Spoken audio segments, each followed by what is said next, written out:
Žiūrovai, kokį įsivaizduojat automobilį gali vairuoti lietuvis, kuris yra verslininkas, tėvas, rimtas žmogus. Patikima, ekonomiška ir gerai atrodančia.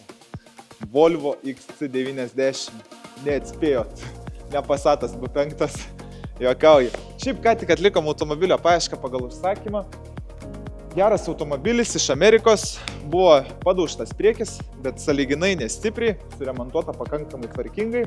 Turi žiauriai gerą komplektaciją, visi asistentai, šildomos sėdynės, gražus salonas, kėbulas tikrai gyvas.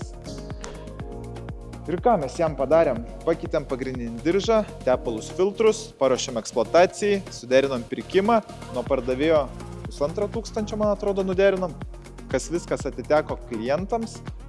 Tai atskaičius mūsų paslaugas, plus 500 eurų. Visai neblogai, kai viską mes padarėm. Nes buvo vargo.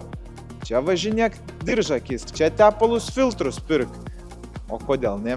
Mes tai galim. Taigi, jeigu jums reikia automobilių, nupirkti ar parduoti jums reikia, kreipkitės į autopatikrą, mes jums mielai padėsim.